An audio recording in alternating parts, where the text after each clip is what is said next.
दोस्तों स्टडी 91 के online platform में आप सभी का बहुत बहुत स्वागत है। दोस्तों हिंदी में एक नए चैप्टर को लेकर हाजिर हूँ। हम लोग हिंदी को यहाँ डिटेल में पढ़ रहे हैं और क्वेश्चन आंसर की एक सीरीज़ दोस्तों मैं आपको अटेंड कर रहा हूँ। डेली हम लोग किसी नए टॉपिक पर किसी नए चैप्टर पर चर्चा करते हैं, ठीक है।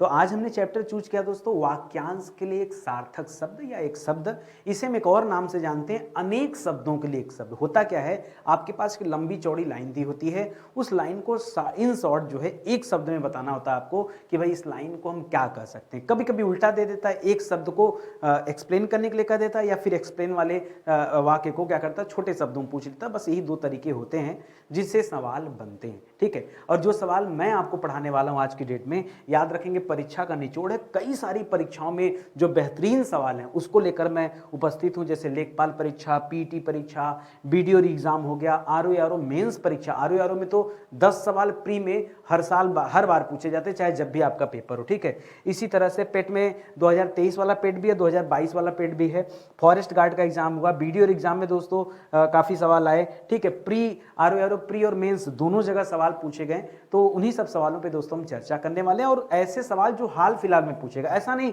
कि 10-20 साल पुराना मैं आपको सवाल करा रहा हूं, ठीक है। जो भी सवाल होगा ये हाल फिलहाल में पूछे गए सवाल हैं, वही आपको जवाब देना है, ठीक है। तो चलिए स्टार्ट करते हैं। पहला ही सवाल दे रहा दोस्तों, ये यूपी ट्रिपल एससी पीटी परीक्षा में दोस्तों पूछा गया सवाल है कि निम्नलिखित में से किस विकल्प में वाक्यांश के लिए एक शब्द सही नहीं है। दोस्तों जो सही नहीं है वो आपको बताना है कि कहां पर कौन सा वाला शब्द सही नहीं। जैसे कह रहा है गिरने से कुछ ही बची इमारत, ठीक है।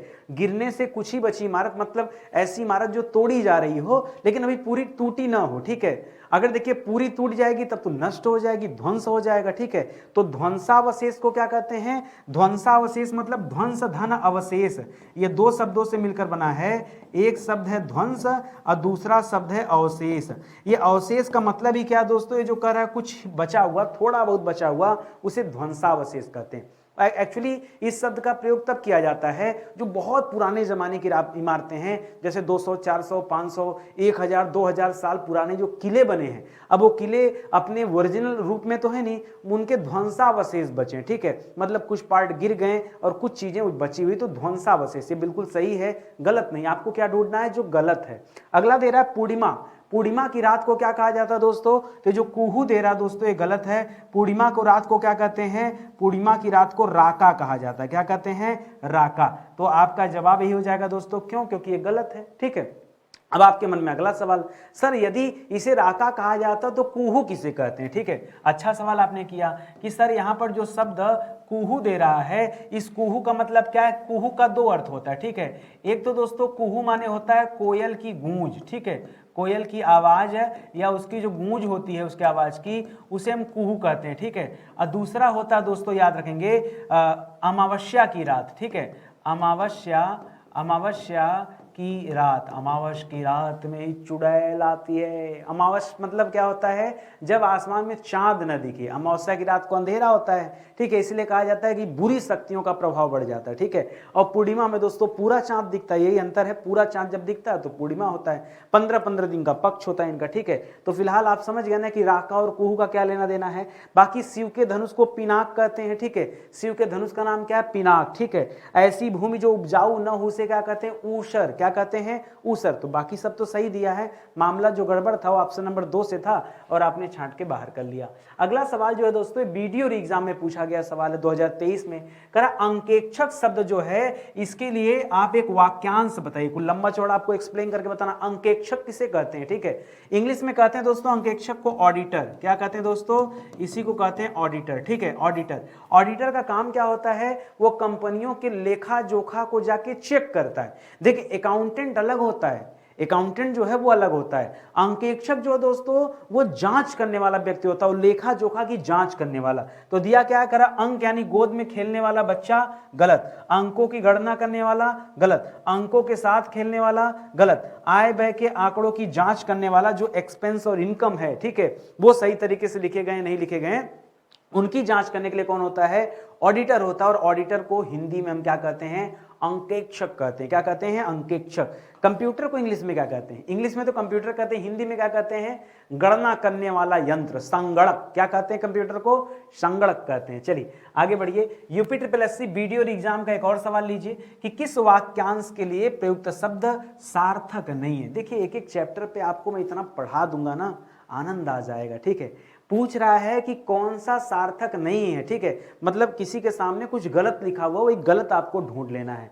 अगर आप बुरे मार्ग पर चलने वाला व्यक्ति कुमार्गी होता है। बिल्कुल सही है, कु माने बुरा, मार्ग यानी मार्ग पर चलने वाला, मार्गी। ठीक है, कुमार्गी। अगर दोस्तों अच्छे मार्ग पर चलने वाला होता तो इसे सुमार्गी कहा जाता। यही ना, ये तो सही है। अगला तेरा छुटकारा दिलाने वाला, छुटकारा दिलाने वाले को क्या कहा जाता है? त्राता। क्या कहा जाता है?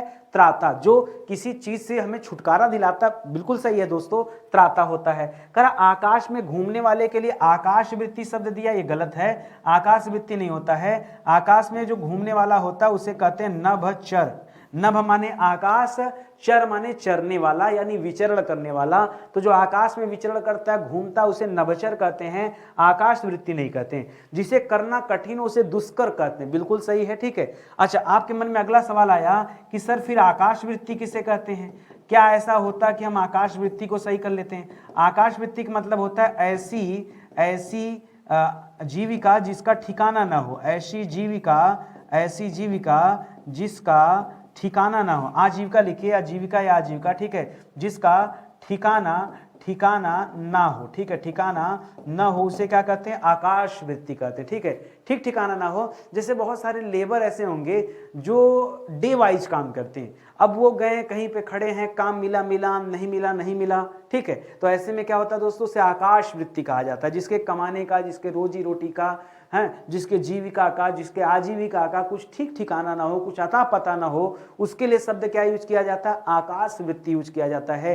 ये आप याद रखिएगा। आकाशवाणी मत कर लीजिएगा। आकाशवाणी मतलब आकाश से आने वाली वाणी, उसके लिए दोस्तों शब्द होता है आकाशवाणी। ठीक है, अगला देखिए सवाल वीडियो एग्जाम में भी आया कि किए गए उपकार को न मानने वाला क्या कहता है? ध्यान दीजिएगा, न मानने वाला पूछा है। दो ही सवाल पूछता है, या तो मानेगा, आपने किसी पर उपकार कर दिया, ठीक है, तो या तो आपको उपकार मानेगा या नहीं मानेगा। जैसे मैं निस्वार्थ भाव से आपको पढ़ा रहा हूं, कोई मतलब मन में कोई द्वेष की भावना नहीं, ना ही आपसे कोई इच्छा अपेक्षा। ठीक है, मैं निस्वार्थ भाव से आप पढ़ा रहा हूं। ठीक है, तो आप इस उपकार को मान भी सकते हैं, न भी मान सकते कि नितिन सर ने चलो एक उपकार तो किया कि फ्री में इतना अच्छा पढ़ा, एक उपकार है, और न भी मान सकते। तो मानने वाले को क्या कहा जाएगा?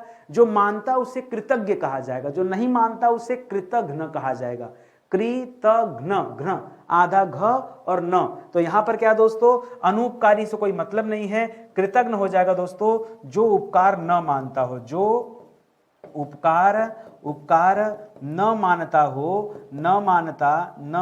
मानता हो उसे क्या कहते हैं? कृतघ्न। और जो उपकार मानता हो, जो उपकार मानता हो उसे क्या कहते हैं? उसे कहते हैं कृतज्ञ। ठीक है, एक सवाल और आता है, बच्चा कंफ्यूज होता है, सवाल देता है कृपण। कृपण मतलब क्या होता है दोस्तों? तो कृपण का मतलब कंजूस से होता है, कंजूस व्यक्ति। ठीक है, कंजूस व्यक्ति को क्या कहा जाता है? कृपण कहा जाता है। तो ये कृतज्ञ, कृतघ्न और कृपण, ये तीनों दोस्तों अलग अलग शब्द हैं, इनको जरूर याद रखेगा, नहीं तो कंफ्यूजन में क्या पता कि गलत जवाब आप दे दें। ठीक है, करा गुप्त। अगला सवाल देखिए, वीडियो एग्जाम का सवाल है, गुप्तचर शब्द के लिए दोस्तों कौन सा वाक्यांश से बताना है? करा जो गुप्त स्थान पे रहता हो, जो गुप्त स्थान पे रहता हो गुप्तचर थोड़े है। अरे गुप्तचर पुराने जमाने में दोस्तों, एंशिएंट पीरियड में हम लोगों ने पढ़ा था कि मौर्य काल, गुप्त काल में गुप्तचर लगाए जाते थे। गुप्तचर का काम क्या होता था? वो जाकर बातों को सुनता था और वापस आके राजा को खबर देता था। ठीक है, तो गुप्तचर हमारे आपके बीच में भी रहते हैं। इसी तरह अभी भी भारत सरकार हमारे आपके बीच में गुप्तचर छोड़ती है। ठीक है, तो जैसे रॉ एजेंट हम कहते हैं, वो भी एक तरह के गुप्तचर होते हैं। ठीक है, करा छिपकर टोह लेने वाला, यही बात है। ठीक है, छिपाने योग्य नहीं दोस्तों, और हर बात को छुपाने वाला ये भी नहीं है। ठीक है, छिपाने वाला क्या, छिपाने योग्य क्या हो जाएगा? तो छिपाने योग्य से मतलब नहीं, इसके लिए एक शब्द और होता है, गूढ़। क्या शब्द होता है दोस्तों? गूढ़। गूढ़ को मतलब होता है न प्रकट होने वाला। ठीक है, गूढ़ न, गूढ़ रहस्य, ठीक है, कठिन छोड़िए गूढ़ को, न कठिन के तात्पर्य में होता है गूढ़ रहस्य, ठीक है। जैसे गूढ़ मतलब होता है बहुत पेचीदा, ठीक है, जिसके पीछे दोस्तों बहुत सारी बातें, उसके लिए यूज किया जाता है। इन सब का कोई लेना देना नहीं है। ऑप्शन नंबर 2 सही हो जाएगा कि छिपकर टोह लेने वाला, बात को जान लेने वाला। टोह लेना मतलब क्या होता है, लोग कहते हैं ना जाओ टोह लेकर आओ, पता लगा कर आओ, तो पता लगाना, किसी बात को जानना, उसके लिए शब्द होता है टोह लेना, ठीक है। आगे बढ़िए, कर वीडियो और एग्जाम का सवाल है, किस वाक्यांश के लिए प्रयुक्त शब्द सार्थक नहीं है। देखते हैं, जो सब कुछ जानता है बहुज्ञ नहीं होता दोस्तों, जो सब कुछ जानता है उसे सर्वज्ञ कहते हैं, ठीक है, क्योंकि लिखा है सब कुछ, तो यही गलत हो गया। अब पूछता दोस्तों बहुज्ञ किसे कहते हैं, तो बहुज्ञ मतलब होता है जो बहुत कुछ जानता हो, जो बहुत कुछ जानता हो उसे क्या कहते हैं, बहुज्ञ कहते हैं, न कि सर्वज्ञ कहते हैं। सर्वज्ञ तब होगा जब सब कुछ लिखा होगा, ठीक है, जब क्या लिखा होगा, सब कुछ लिखा होगा। करा जल में जन्म लेने वाले को जलज कहते हैं, बिल्कुल सही है। अनुचित बात के लिए आग्रह दुराग्रह होता है, जहां केवल रेत ही रेत हो मरुस्थल होता है। एक सवाल और याद रखेगा, कम जानने वाले को क्या कहते हैं, ठीक है, कम जानने वाला, कम जानने वाला क्या कहलाता है दोस्तों, इसे अल्पज्ञ कहते हैं। क्या कहते हैं, जो कम जानता है, ठीक है। और एक होता है न जानने वाला, ठीक है, न जानने वाला, इसे क्या कहते हैं, इसे दोस्तों खाली अज्ञ कहते हैं। क्या कहते हैं, अज्ञ। अज्ञ मतलब अज्ञानी हो जाएगा, न जानने वाला, ठीक है, ये आप याद रखेंगे, ठीक है, समझ में आ गया ना, तो यही दोस्तों जवाब होगा। आगे बढ़िए, ये भी देखिए वीडियो में पूछा गया, जहां जाया ना जा सके उसे क्या कहते हैं, अद्भुत अगम्य साहस की परिभाषा है। हाँ, शक्तिमान देखते थे तो उसमें बोलता था दोस्तों अद्भुत अगम्य, अगम मतलब जहां न पहुंचा जा सके, जहां न जाया जा सके, जहां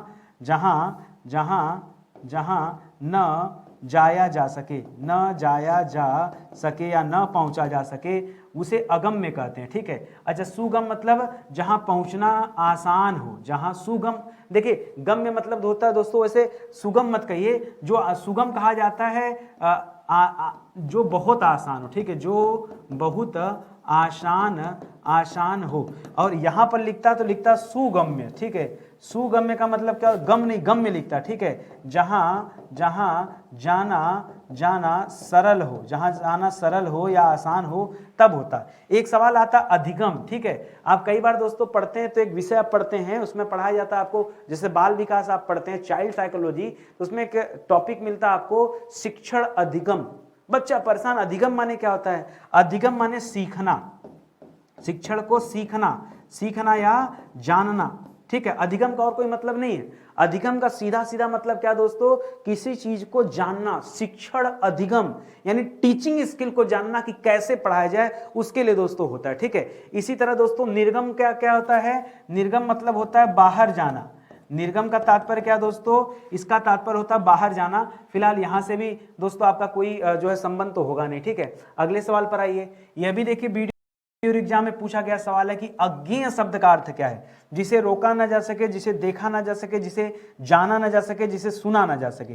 देखिए न सुना जा सके तो उसे तो अश्रवण कहेंगे, अश्रवण, ठीक है, अश्रवण ये होगा नहीं। जिसे जाना ना जा सके दोस्तों उसी के लिए शब्द होता है अज्ञेय, ये सही है। जिसे देखा ना जा सके उसके लिए शब्द हो जाता अदृश्य। आप कहते हैं ना मोगेम्बो, मोगेम्बो खुद सुनील कपूर देखते हैं मिस्टर इंडिया में अदृश्य हो जाता, घड़ी पहन लेता गायब, ठीक है। तो याद रखेगा जिसे देखा ना जा सके। इसी तरह जिसे रोका ना जा सके उसके लिए एक शब्द होता है अनिवार्य। जब नहीं रोक पाएंगे तो क्या हो जाएगा, यानी अब उसे रोक नहीं सकते, ठीक है। तो याद रखेंगे जिसे टाला ना जा सके वो अटल हो जाएगा, ठीक है। फिलहाल यहाँ अनिवार्य हो जाएगा, ठीक है। इसी तरह एक शब्द देता है दुर्निवार, ठीक है, वो भी दोस्तों कभी कभी यहां पर एक शब्द और मिलेगा आपको दुर्निवार, ठीक है। क्या मिलेगा, दुर्निवार, ठीक है, जिसे रोका ना जा सके, टाला ना जा सके, ठीक है। अगला सवाल देखिए, वीडियो एग्जाम में यह भी सवाल आया कि जिसका उपचार या हल दोस्तों न हो, जिसका उपचार या हल ना हो सके उसे क्या कहते हैं, ठीक है, उसे कहते हैं असाध्य। कई बार हम सुनते हैं दोस्तों कि किसी व्यक्ति को कोई असाध्य रोग हो गया, असाध्य मतलब जिसका कोई हल ही नहीं है, ठीक है, जिसका कोई हल ही नहीं, कोई उपचार नहीं है, ठीक है। तो ऐसे में दोस्तों उसे असाध्य भी कहते हैं और ऐसे में उसे लाइलाज भी कहते हैं, लाइलाज, लाइलाज, ठीक है। लोग कहते हैं ना कि उसे असाध्य रोग हो गया, उसे लाइलाज बीमारी हो गया। असहाय का मतलब क्या हो गया, ठीक है। कई बार एक शब्द आता है वह असहाय है। असहाय मतलब अकेला है, उसकी कोई सहायता करने वाला ना हो, ठीक है। तो जिसकी सहायता करने वाला कोई ना हो, जिसकी सहायता करने वाला कोई न हो, उसके लिए दोस्तों क्या शब्द आता है, असहाय, ठीक है। भगवान की असीम कृपा है। असीम मतलब क्या हो जाता है दोस्तों, असीम का तात्पर्य यहाँ असीमित से, ठीक है। हमारे ऊपर भगवान की असीम कृपा बनी रहे, असीमित कृपा बनी रहे, ठीक है। असह्य, यहाँ पे देखिए एक शब्द लिखा सह्य। सह्य माने सहना और असह्य माने क्या हो जाता है, न सहना, किसी चीज को न सहना, ठीक है। उसके लिए शब्द क्या होता है, असह्य। 1857 की क्रांति क्यों हुई, यानी जब जो अंग्रेज थे दोस्तों, जब उन्होंने हमारे ऊपर इतना जुर्म कर दिया कि हम भारतीय जनता असह्य हो गई, ठीक है, सहने योग्य नहीं बची, तब उन्होंने आंदोलन किया एकदम लास्ट में, अंतिम में, ठीक है। तो याद रखेंगे, हाँ ऑप्शन नंबर 1 सही हो जाएगा। वीडियो एग्जाम का एक सवाल और लीजिए, किस वाक्यांश के लिए प्रयुक्त शब्द सार्थक है यह बताना आपको। व्याकरण को जानने वाला वीर प्रसु, नहीं भैया, व्याकरण को जानने वाले को वैयाकरण कहते हैं। क्या कहते हैं दोस्तों, वैयाकरण, ठीक है। वीर प्रसु किसे कहते हैं, वीर प्रसु कहते हैं वीर पुत्र को जन्म देने वाली माँ, ठीक है। वीर पुत्र को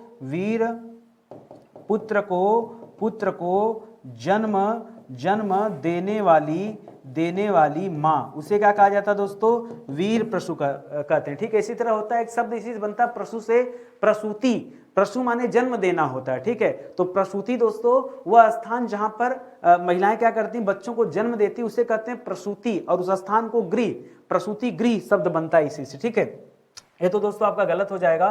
क्षण में नष्ट होने वाले को क्षतिपूर्ति नहीं कहते हैं, क्षण में नष्ट होने वाले को, यहां पर 2 शब्द है दोस्तों, याद रखेंगे 2 शब्द है। या तो दोस्तों क्षणिक कहते हैं, क्या कहते हैं, या तो क्या कहते हैं, क्षणिक कहते हैं, क्षणिक कि क्षण में नष्ट हो गया, या दोस्तों उसे कहते हैं नश्वर। क्या कहते हैं दोस्तों, नश्वर। 2 शब्द होता है, तो ये भी आपका गलत हो गया। क्षतिपूर्ति तो कंपनसेशन को कहते हैं, किसी जो है क्षतिपूर्ति कंपनसेशन कब मिलता है दोस्तों आपको, यानी जब कोई बात कही गई और पूर्ण ना हो तो उसके एवज में दोस्तों प्राप्त होने वाली जो धनराशि होती है उसके लिए होता है। जिसमें सबकी सम्मति होती है उसे सर्वज्ञ नहीं, पीछे बताया था कि सर्वज्ञ मतलब सब कुछ जानने वाला, जिसमें सबकी सम्मति होती है उसे कहते हैं सर्वसम्मति से, ठीक है। कई बार दोस्तों आप पढ़े होंगे कि लोकसभा में यह बिल सर्वसम्मति से प्राप्त हुआ। सर्वसम्मति मतलब सबकी सहमति से, सबकी सम्मति से जो है आगे बढ़ा है, ठीक है। तो जो बिना वेतन के काम करता है उसे क्या कहते हैं, अवैतनिक कहते हैं। ये जो लिखा हुआ दोस्तों एकदम परफेक्ट है और सही जवाब है। आप सवाल से बात करना सीखिए, हिंदी तो आपकी ऐसे ही तैयार हो जाएगी, ठीक है। अगला सवाल देखिए। अच्छा, बड़ी चिंता होती ना सर, वीडियो एग्जाम पीछा नहीं छोड़ना, कितना सवाल सर पूछ दिया वीडियो एग्जाम में। अरे भाई इन्हीं सब चैप्टर से तो सवाल आता है, मैं कोई मजाक थोड़े कर रहा हूं। अरे पूछा तभी दे रहा हूं, आप पेपर उठा के देख लो, ठीक है। दे रहा दोस्तों प्रत्युत्पन्नमति। प्रत्युत्पन्नमति दोस्तों याद रखिएगा, यहाँ 2-3 शब्द है, यहाँ पर प्रति शब्द है, यहाँ पर दोस्तों उत्पन्न शब्द है, उत्पन्न शब्द है, और यहाँ पर मति शब्द है। मति का मतलब क्या होता है दोस्तों, बुद्धि, ठीक है। बुद्धि, जो बुद्धि में तुरंत उत्पन्न हो जाए उसके लिए शब्द क्या होता है, प्रत्युत्पन्नमति, ठीक है। जो फिर से उत्पन्न हुआ कोई लेना देना नहीं, जिसकी बुद्धि में तुरंत नई सूझ, ठीक है, नई सूझ उत्पन्न हो जाए उसे कहते हैं, जो तत्काल शांत हो जाए, नहीं उत्तर न देने की क्षमता वाला। याद रखेंगे दोस्तों, यहां पर जो शब्द दिया है इसमें एक और पूछता है दोस्तों सवाल, अगर आपसे पूछ दे जो तत्काल उत्तर दे, क्या पूछ दे दोस्तों, जो तत्काल उत्तर दे उसे क्या कहते हैं दोस्तों, उसे कहते हैं प्रत्युत्पन्नमति, ठीक है। और याद रखेगा एक और सवाल पूछता है, तत्काल कविता करने वाला, ठीक है। याद रखेंगे तत्काल कविता करने वाला, तत्काल कविता करने वाला, इसे क्या कहते हैं दोस्तों, इसे कहते हैं आशु कवि। क्या कहते हैं, आशु कवि। जो तत्काल कविता करता है उसके लिए शब्द होता आशु कवि। फिलहाल इस सवाल का सही उत्तर क्या होगा, ऑप्शन नंबर 2। अगले पर आइए, अगला सवाल लेखपाल परीक्षा। चलो भैया किसी तरह वीडियो एग्जाम से मुक्ति मिली, नमस्ते भैया नमस्ते। अगले वीडियो मिलेंगे फिर से इससे, ठीक है। हम लोग हर चैप्टर कवर कर रहे हैं इसलिए रोज कुछ न कुछ सवाल मिल ही जाते हैं। यूपी लेखपाल परीक्षा में सवाल देखिए, जिसने ऋण चुका दिया हो उसके लिए क्या शब्द है, ऋणी नहीं, ठीक है। जिसने ऋण लिया है उसे ऋणी कहते हैं, ठीक है। जिसने जिसने ऋण ऋण लिया हो उसे क्या कहते हैं दोस्तों, ऋणी कहते हैं। उऋण मतलब क्या हो गया, जिसने ऋण चुका दिया हो, ठीक है, जिसने ऋण चुका दिया हो उसे कहते हैं उऋण, कि भैया अब हम उऋण हो चुके हैं, ठीक है। कृतज्ञ बताया था दोस्तों, जो उपकार मानता हो, जो उपकार को मानता हो उसे क्या कहते हैं, उससे कृतज्ञ कहते हैं। कर्जदार दोस्तों, कर्ज लेने वाला, ठीक है, कर्जदार किसे कहते हैं, कर्ज लेने वाला कर्जदार होता है, ये आप याद रखेंगे। तो सही उत्तर क्या मिला आपको, ऑप्शन नंबर 2 मिलेगा, सब मिलेगा, कहीं दिक्कत की बात नहीं है। यूपी SSSC फॉरेस्ट गार्ड के परीक्षा में पूछा गया सवाल है कि उपकार को मानने वाला, फिर से देखिए सवाल आया, क्या करे एग्जामिनर, इतना इंपॉर्टेंट सवाल है कि बार बार देता है, ठीक है। कृपालु नहीं होगा दोस्तों, उपकार को मानता है तो कृतज्ञ, याद रखेगा। यहां पर क्या था, यहां मानता हो तो कृतज्ञ, न मानता हो न लिखिएगा, ठीक है, न मानता हो तो कृतज्ञ, ठीक है, ये आप याद रखेंगे। आज्ञाकारी तो आज्ञा को मानने वाले को कहा जाता है, ठीक है, तो ऑप्शन नंबर 2, ठीक है। आगे बढ़िए, यूपी SSSC फॉरेस्ट गार्ड का और सवाल लीजिए। जो दिखाई न दे उसे क्या कहते हैं, उसे अदृश्य कहते हैं, ठीक है। अमर किसे कहते हैं, जो न मरे, ठीक है, जो न मरे उसे क्या कहते हैं, अमर कहते हैं। निष्पाण नहीं होता दोस्तों, निष्पाप होता है, क्या होता है दोस्तों, निष्पाप होता है, ठीक है। इसी तरह नेत्रहीन शब्द क्या होता है, जिसके पास नेत्र ना हो, ठीक है, आंखें ना हो तो इसे क्या कहेंगे, नेत्रहीन कहेंगे, ठीक है। चलिए आगे देखते हैं। अगला सवाल देखिए, ये भी सवाल फॉरेस्ट गार्ड में आया कि जानने की इच्छा रखने वाला, किसी बात को जानने की इच्छा रखने वाले को क्या कहते हैं, पिपासु दोस्तों, पीने की इच्छा को कहते हैं, क्या कहते हैं, पीने की इच्छा। अब कुछ भी पीने की इच्छा हो सकती है, जैसे कई बार हम लोग सुनते हैं एक शब्द रक्त पिपासु, रक्त पीने की इच्छा, वो किसको होती है, चमगादड़ को, चमगादड़ खून पीता है, पढ़ा नहीं, जानते नहीं, जानिए, ठीक है। इसी तरह दोस्तों जो राक्षस होते हैं, दैत्य तो भी खून पीते हैं, चुड़ैल खून पीती है ना, ठीक है, तो याद रखेंगे पिपासु। उत्साही दोस्तों, उत्साह को कहते हैं, यहाँ जिज्ञासु हो जाएगा। जानने की इच्छा के लिए शब्द क्या हो जाएगा दोस्तों, जानने की इच्छा। अच्छा, रखने वाला, एक चीज और यहां पर ध्यान दीजिएगा, अगर रखने वाला दिया, वाला जहां रहेगा ना तो वहां ऊ की मात्रा लगती है। अगर खाली आपसे पूछता कि जानने की इच्छा, क्या पूछ देता, जानने की इच्छा, तब आपका उत्तर बदल जाता, तब आप कहते हैं जानने की इच्छा को कहते हैं जिज्ञासा, क्या कहते हैं, जिज्ञासा। और जानने की इच्छा रखने वाला, तब उसे कहते हैं जिज्ञासु, ठीक है। उसी तरह पीने की इच्छा नहीं, पिपासा हो जाएगा, पीने की इच्छा रखने वाला, ये रखने वाला जरूर लिखेगा, क्यों, क्योंकि यहाँ ऊ की मात्रा दिया, ठीक है। तो पिपासा और पिपासु में अंतर है, इसको ध्यान देना ना। ये मान लीजिए यही ऑप्शन दे देता जिज्ञासा ना, बहुत सारे बच्चे गलत करते हैं, लोग ठोक देते जिज्ञासा, क्या पढ़ा उनको जिज्ञासा, जिज्ञासु में लिखे होंगे, टाइपिंग मिस्टेक हो गया होगा, लगाओ कुछ लगा सकते हो, ठीक है, वो काम नहीं करना आपको। यूपी SSSC पीटी परीक्षा जो 2022 में हुआ, उसमें सवाल आया कि ईश्वर में विश्वास रखने वाले को क्या कहा जाता है। जो ईश्वर में आस्था रखता, विश्वास रखता, उसे आस्तिक कहते हैं। ईश्वर की पूजा करने वालों को क्या कहते हैं, भक्त कहते हैं, जो ईश्वर की आराधना करते हैं, ठीक है, याद रखेंगे। ईश्वर की आराधना करने वाला, वो कोई भी हो सकता है, मेल फीमेल, ठीक है। नास्तिक माने जो ईश्वर में विश्वास न रखता हो, ठीक है, जो ईश्वर में विश्वास न रखता हो उसे क्या कहते हैं, नास्तिक कहते हैं। और श्रद्धावान तो होगा नहीं, ठीक है। श्रद्धावान का मतलब क्या है, जो श्रद्धा, जिसके अंदर क्या हो, श्रद्धा हो, कृपा हो, ठीक है, दया, इन सब की भावना होती है, उसे दोस्तों श्रद्धा कहते हैं। किसी के प्रति समर्पण की भावना, ठीक है, उपकार की भावना, सब कुछ होता है, ठीक है, किंग मेकर टाइप का शब्द है। आगे देखिए, पेट परीक्षा 2022 में और सवाल देखिए आया था कि कांटों से भरा हुआ, कांटों से भरा हुआ का क्या हो जाएगा दोस्तों, कंटकाकीर्ण, ठीक है, दो शब्दों से मिलकर बना है, कंटक धन आकीर्ण, तभी बना दोस्तों कंटकाकीर्ण। ऐसे रास्ते जो कांटों से भरे हो उनको क्या कहते हैं, कंटकाकीर्ण कहते हैं, ठीक है, ये आप याद रखेंगे। चलिए आगे बढ़ते हैं। अगला सवाल दे रहा है, ठीक है, अगला सवाल दे रहा है कुचैला। कुचैला का मतलब होता है दोस्तों गंदा, बहुत ज्यादा गंदा, ठीक है। कंटक का मतलब होता है दोस्तों कांटा, कंटक का मतलब क्या होता है, कांटा। विकीर्ण का मतलब क्या हुआ है, फैला हुआ, छितराया हुआ, ठीक है, ठीक है। विकीर्ण, कोई चीज क्या है, फैला हुआ है, उसके लिए शब्द क्या होता है, विकीर्ण शब्द होता है, ठीक है। ये सब याद रखेंगे, बहुत शानदार सवाल है, ध्यान आगे बढ़िए, यूपी ट्रिपल एससी पीटी परीक्षा की बात करते हैं 2022, ठीक है। कर मन को हरने वाला, इसके लिए शब्द क्या है, मदमई नहीं, मदमस्त नहीं, मनोहर हो जाएगा, मन को हरने वाला, मनः मनः धन हर। संधि विच्छेद देखेंगे दोस्तों तो यहाँ नजर आएगा विसर्ग संधि। क्या आएगा दोस्तों, यहाँ पर संधि का कौन सा रूप देखने को मिलता है, विसर्ग संधि। मर्मांतक माने क्या होता है, बहुत अच्छा शब्द है, मर्म धन अंतक, ठीक है। मर्मांतक, मर्मांतक कहते हैं दोस्तों बहुत ज्यादा पीड़ा पहुंचाने वाला, बहुत ज्यादा पीड़ा पहुंचाने वाला, जो बहुत ज्यादा पीड़ा पहुंचाने वाला होता है उसके लिए शब्द क्या होता है, मर्मांतक, ठीक है, मर्मांतक, ठीक है। तो इसको भी याद रखेंगे, अच्छा सवाल हो गया। चलिए आगे बढ़ते हैं, अगले सवाल पर आते हैं। अगला दे रहा है, जो कवि तत्काल कविता करे। ये देखिए आरओ प्री परीक्षा में आया, और थोड़ी देर पहले मैंने आपको बताया भी था कि जो तत्काल कविता करता है उसे कहते हैं आशु कवि। महाकवि, रस सिद्ध कवि, सुकवि नहीं दोस्तों, क्या कहते हैं, आशु कवि, जो तत्काल कविता करे, ठीक है। जहां न पहुंचे रवि वहां पहुंचे कवि, जहां सूर्य का प्रकाश नहीं पहुंच सकता वहां कवि पहुंच जाता है। कहां नहीं पहुंच सकता, आपके मन के भीतर नहीं पहुंच सकता, आपके दिल को टटोल नहीं सकता। सूरज का प्रकाश टटोल सकता है, वो शरीर के बाहर जो आपकी त्वचा है दोस्तों, उस त्वचा पर पड़ सकता है, वो भी पराबैंगनी किरणों के साथ, अल्ट्रा वायलेट रेज, हाँ ठीक है, सब कुछ, लेकिन अंदर नहीं टटोल सकता। और कभी कहां जा सकता है, आपके मन में, आपके हृदय में, हर जगह टहल सकता है, ठीक है। इसीलिए कहते हैं जहां न पहुंचे रवि वहां पहुंचे कवि।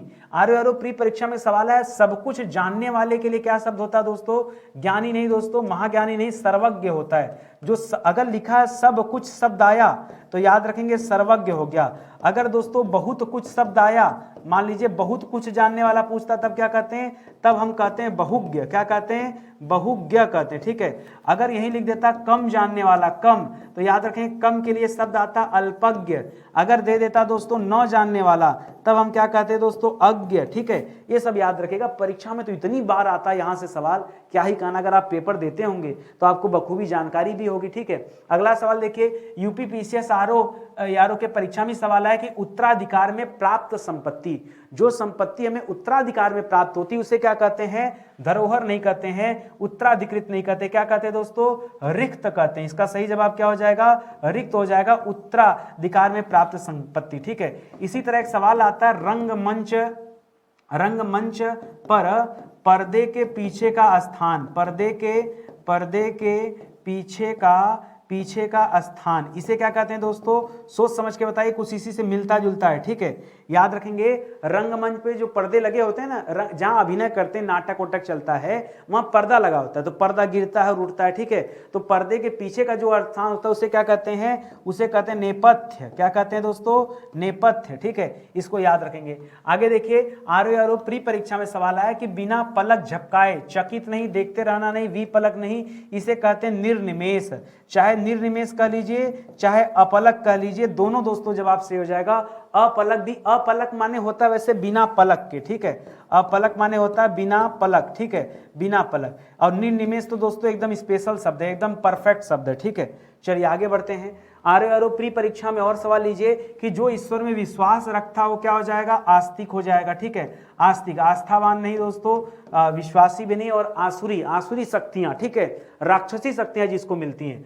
आरओ प्री परीक्षा का सवाल देखिए, जो युद्ध में स्थिर रहता है, युद्ध स्थित नहीं, युधिष्ठिर कहते हैं उसे, ठीक है। युद्ध में स्थिर रहने वाले को क्या कहते हैं, युधिष्ठिर कहते हैं, ठीक है। या और एक चीज और याद रखिए, युद्ध करने की इच्छा, ठीक है, युद्ध करने की इच्छा, अगर इच्छा दे रहा दोस्तों तब बताएगा युत्सा। क्या बताएंगे, युत्सा। और अगर यही रख दे दोस्तों इच्छा रखने वाला, युद्ध करने की इच्छा रखने वाला, तब क्या हो जाएगा दोस्तों, तब हो जाएगा युत्सु। क्या हो जाएगा, युत्सु दोस्तों एक व्यक्ति का भी नाम था। आप जानते दोस्तों, अगर हम कौरव की बात करें तो कौरव की संख्या कितनी थी, कुल 100 संख्या थी, और 100वें नंबर का जो कौरव था उसी का नाम क्या था दोस्तों, युत्सु। क्या नाम था, युत्सु। और ये 100वें नंबर का कौरव था, ये पांडव के साथ था। किसके साथ था दोस्तों, ये पांडव के साथ था। 99 भाई एक साथ लड़ रहे थे, एक भाई ने उसका साथ छोड़ दिया, ठीक है, एक भाई ने साथ छोड़ दिया, वो चला गया पांडव की तरफ से क्योंकि उसको धर्म की चिंता थी, ठीक है। तो एक भाई, इसी तरह दोस्तों रावण का एक भाई छोड़ दिया उसका साथ विभीषण, ठीक है। तो भाइयों को बड़ा जोड़ के रखा करिए, क्योंकि एक आपके पास कितने भाई मैटर नहीं करता, लेकिन एक भाई भी अगर आपके विचार से बाहर हुआ, इसका मतलब सब कुछ तहस नहस होना तय है। तो जोड़ के चलिए जितना चल सकते हैं, ठीक है। इतिहास से ही सब तो सीखने को मिलता है, ठीक है। आगे बढ़िए, अगला सवाल देखिए, आरो प्री में ही सवाल आया कि जो किसी विषय का ज्ञाता हो उसे क्या कहते हैं, ठीक है। अभिज्ञ, चैतन्य, विशिष्ट या विशेषज्ञ कहते हैं, ठीक है। तो विशेषज्ञ को क्या कहते हैं, जो, अब देखिए यहाँ विषय का ज्ञाता दे दिया, अब वो आप चाहे हिंदी, संस्कृत, अंग्रेजी, मैथ ये सब कहिए, या किसी फील्ड के जानकार को, जैसे डॉक्टर, अब देखिए अलग अलग डॉक्टर होते हैं, डेंटल के अलग होते हैं, आई के अलग होते हैं, ठीक है, गैस्ट्रो के अलग होते हैं, न्यूरो का, भाई वो किसी भी फील्ड का विशेषज्ञ हो सकता है, जानकार हो सकता है। तो यहाँ विशेषज्ञ शब्द कीजिएगा, यहाँ अभिज्ञ और ये शब्द मत करिएगा। अभिज्ञ का मतलब होता है जानने वाला, ठीक है। अभिज्ञ का मतलब क्या होता है, जानना, ठीक है। इसी से एक शब्द बना है अनभिज्ञ, कि सर मैं तो उस बात से अनभिज्ञ था। अनभिज्ञ माने न जानना, किसी चीज को न जानना क्या कहलाता, अनभिज्ञ कहलाता, ठीक है। और जानना क्या कहलाता, अभिज्ञ कहलाता, ठीक है।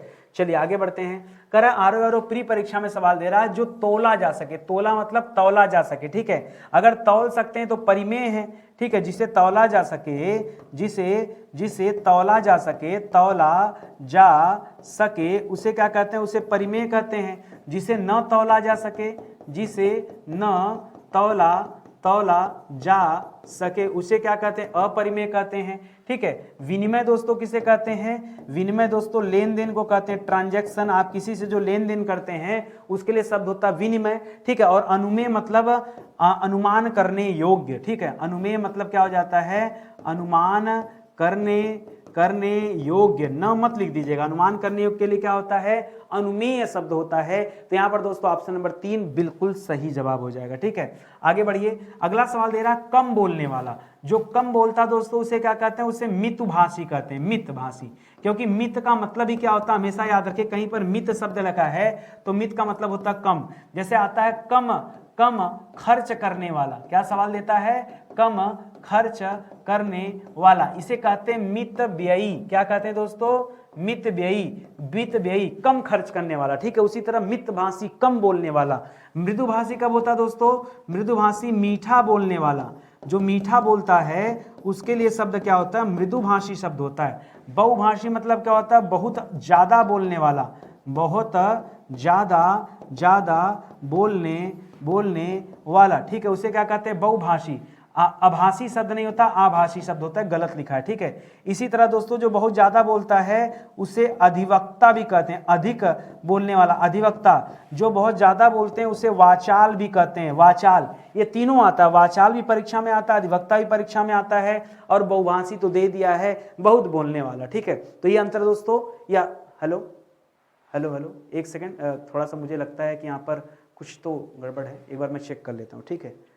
कैमरा जो है ऑफ होने वाला है, पढ़ाते पढ़ाते चिप फुल हो गया था तो यहाँ पर इंडिकेट करता है, ठीक है। तो अब आदत हो गई हमेशा, क्योंकि टेक्निकल इशू हमेशा होते रहते हैं, ठीक है। कभी माइक का ऑफ हो जाना या कुछ हो जाना, ऐसे अन्य अध्यापकों के साथ ज़्यादा होता है, बट मेरे साथ नहीं होता, क्योंकि मेरा जो पूरा फोकस है ना वो एकदम आपके आई कांटेक्ट बनाने में लगा रहता है। तो हमेशा मैं कैमरे की तरफ देखता हूँ, इसलिए हमेशा नज़र पड़ता रहता है कि नहीं वॉइस वगैरह ठीक चल रही है कि नहीं, या फिर रिकॉर्डिंग कहीं रुक ना जाए अचानक से, ठीक है। तो बड़ा दिक्कत होता है। चलिए कोई बात नहीं, तो हम लोग यही चर्चा कर रहे थे कि अधिवक्ता, वाचाल और बहुभाषी, ये तीनों शब्द दोस्तों आपको याद रखना है, और तीनों से सवाल भी बनते हैं। अगला सवाल देखिए, ये आरो प्री परीक्षा में पूछा गया सवाल है कि जिसकी आशा न की गई हो तो इसे क्या कहते हैं, आशातीत नहीं। आशातीत मतलब हो जाता है आशा से परे, ठीक है, आशा से परे। देखिए इसमें दो शब्द है भी, आशा धन अतीत, आशा धन अतीत, ठीक है। तो आशातीत हो जाता दोस्तों, आशातीत हो जाता, ठीक है। इसको आप याद रखेंगे, क्या हो जाता है, आशातीत हो जाता है।